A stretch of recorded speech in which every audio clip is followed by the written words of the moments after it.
Hello, my name is Joe Asensio. And I'm Steve Horninger. We're your instructional technology team here at the Edwards campus. To further explain the touch panel, I wanted to point out that when you first walk into the classroom, it will typically be black when you enter. You'll touch it once to bring it to this first screen. Note that you have the ability from this point to touch and expand, and you can adjust the lighting and control the shades. Touch it anywhere else and you will enter the main control panel.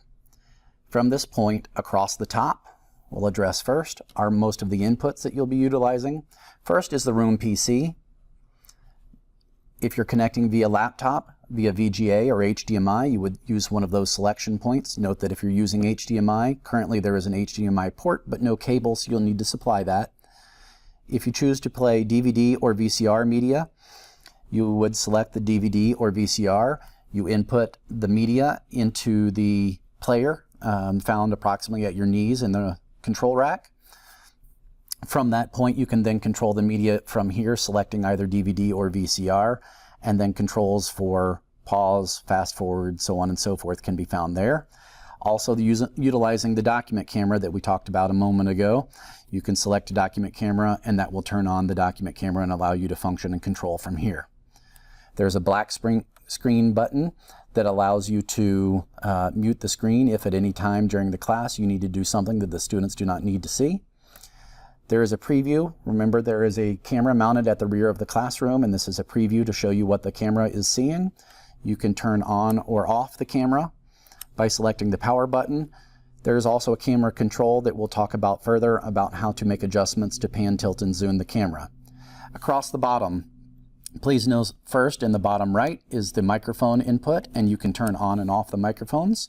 Note that when you press it once, it will turn red with a black X through it, indicating that the microphones have been muted. Press it again, it will re-enable the microphones. The classroom speakers, you can disable entirely by pressing them once.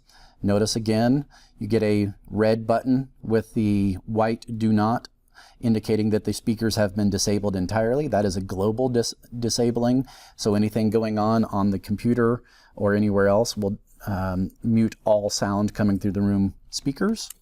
There's also volume controls, so in order to increase or decrease, by default they're set to 77%, which is what we've discovered most people prefer. You can increase or decrease manually here. Please note that a lot of software, such as YouTube and some of the other that are found on the web, also have volume controls, so you may need to adjust both. To adjust the screen or projector manually, you can select screen or projector. You can turn it on and then raise and lower and stop the screen.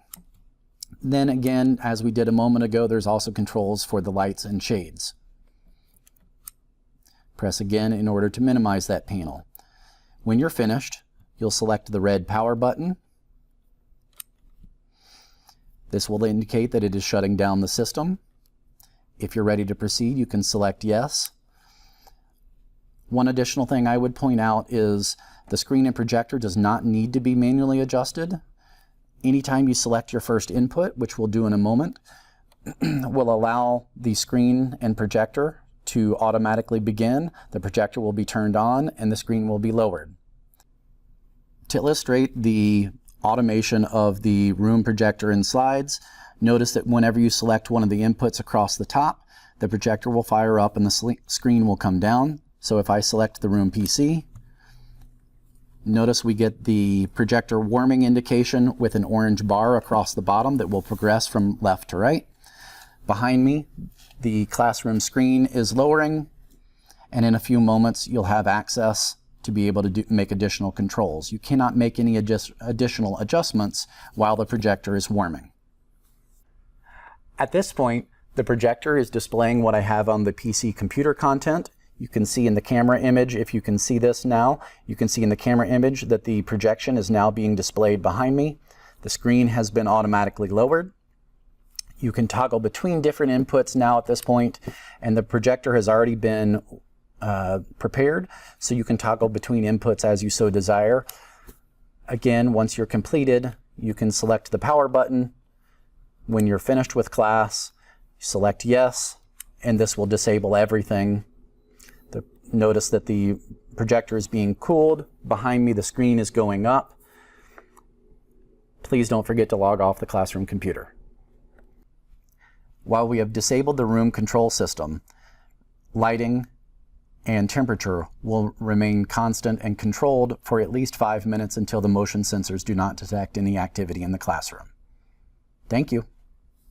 Thank you for joining us for this session. Please feel free to reach out to us for any classroom technology, KU-supported software, or Blackboard LMS related questions. Thanks so much.